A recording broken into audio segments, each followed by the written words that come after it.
Hey everybody, once again, it's Top 10 Tuesday, and this week's theme is superhero movies. Not to be confused with comic book movies, because not all comic book movies are about superheroes. Road to Perdition and Ghost World, just two off the top of my head. That means that not all superhero movies necessarily come from comic books. Like, say, for example, The Rocketeer or Darkman. These guys could be considered superheroes, but they're not actually from comic books. They may have had comics written about them after they became films, back in 91 or 90, whenever they came out. Yeah, it's just basically focused on the character of a superhero, person who, tries to do good in the world while wearing a costume, and maybe has some special abilities too. I went through basically the Wikipedia page on superhero movies, and they had a lot there, which was cool, and they had a few that were left off. I sort of derived a lot of my list from that. Sin City is another movie that is from a comic book, but doesn't really have superheroes in it, so there's another example right there. So let me start with a couple honorable mentions. Chronicle, Kick-Ass, Sky High, which is a kid's movie, kind of. Unbreakable by Mr. Shyamalan. And also, of course, Darkman and The Rocketeer. These are all movies that I'm fond of. But my list, I'll start with my number 10, and that is Iron Man 3. Of the three Iron Man movies, I like this one the best. It's directed by Shane Black, which I think is in its favor. I know a lot of people really like the first Iron Man the best. And I like that movie, but this one just has that extra stuff to it. Those surprises, those things, just a lot of unexpected stuff. They're both good movies, but Iron Man 3 gets the edge for me. Just because of how it's written, just all the stuff that happens in it. It's just, it's generally just a really, really fun movie. And I didn't like it as much when I first saw it, but I've seen it like maybe 3 times now, and I have to say I really do like it quite a bit. So much about that movie is fun. And it has one of the most misleading trailers that I've ever seen. There are a few trailers that really stand out to me as being misleading. And it's not just about, about the whole nature of the villain or the adversary, what have you, but just in terms of the tone of the movie. The Iron Man 3 trailer was very, very serious. And there's a whole bunch of, overdubbed dialogue that isn't even in the film. But the tone of Iron Man 3 is actually pretty light and fun. It's got its serious moments, but for the most part, there's a lot of jokes and a lot of humor throughout the whole thing. And the trailer just didn't communicate that at all. But still, it's great. On to a couple of sort of wacky superhero movies. Batman Returns and Mystery Men. Batman Returns was the second to the Tim Burton movies. It's got a lot of crazy characters in it. Dan DeVito is the Penguin, of course. Michelle Pfeiffer's Catwoman. Christopher Walken as Max Schreck, the Gotham businessman who's sort of like, one of the big villains that Michael Keaton has to deal with. It's not an entirely stable movie. It's fairly uneven. There's a whole lot of really whacked out stuff happening there. Like the bit with the penguins with rockets strapped to their backs.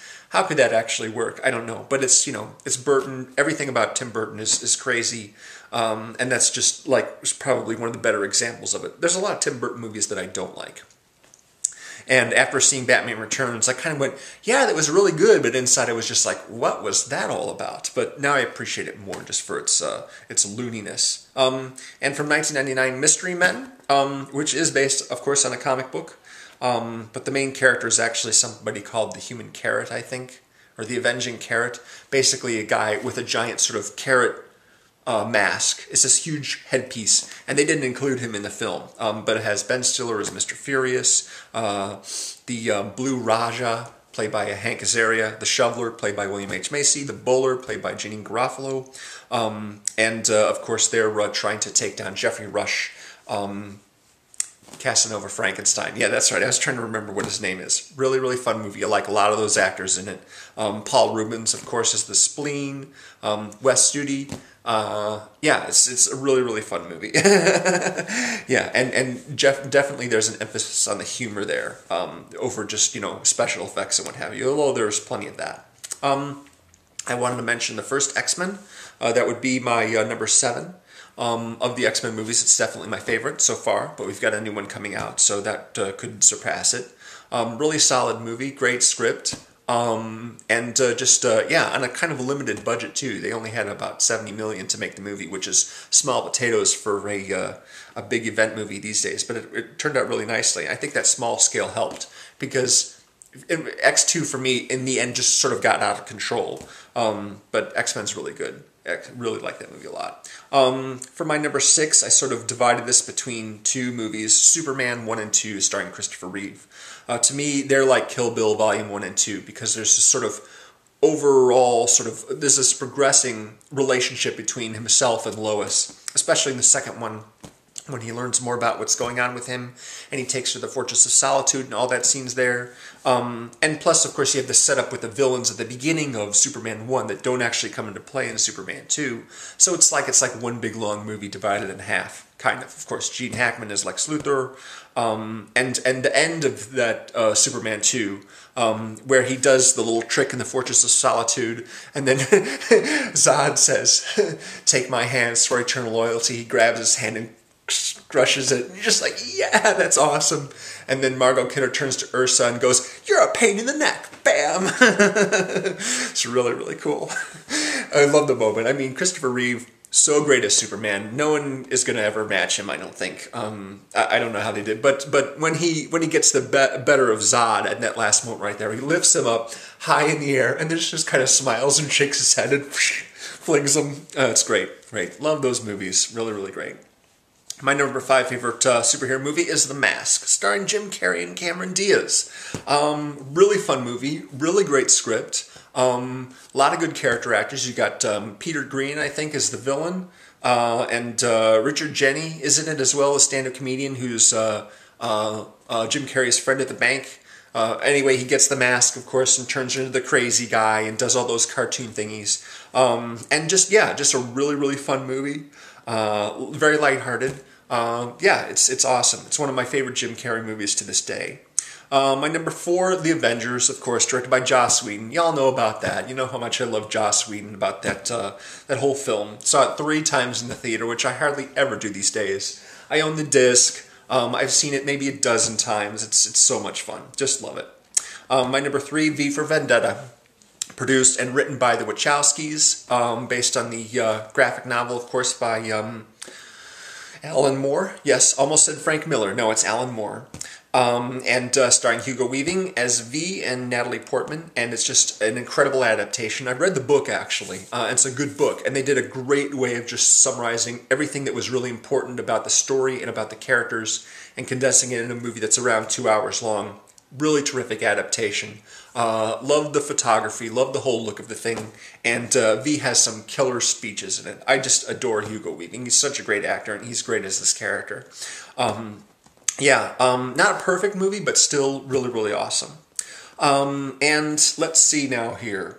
Yes, that's right. Of all the movies on my list, number 2 is the only one that's not actually based on a comic book, and that, of course, is the first Robocop film by Paul Verhoeven, with Peter Weller as Murphy, and a great supporting cast of character actors. Of course, they had cartoons made out of it, they had comic books, they had a live-action television series, lots of sequels, but it was an original property when it was first made.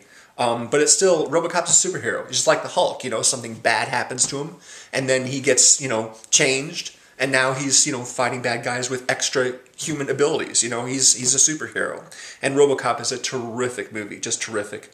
I'm sure some of you have read about how the entire script for Robocop is meant to have a symmetrical structure, meaning along the timeline of the first half, those events are sort of echoed in the second half.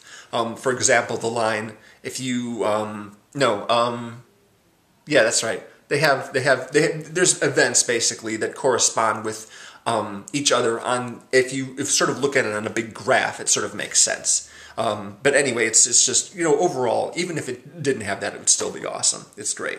And my number 1 pick, of course, as many of you who know me and know my tastes will probably already guess, Batman Begins by Christopher Nolan. Another Batman movie, of course, but this is just like the ultimate superhero movie for me. A fantastic origin story, a really, really great way to tell the story of how Batman became Batman, Bruce Wayne, of course. Yeah, great score. Everything about it is just totally awesome. Love it. So that's my number one right there. And there'll be links in the description for other people who are doing this as well. Once I find them, I'll include them. So thanks very much for watching, and see you again next time. Later.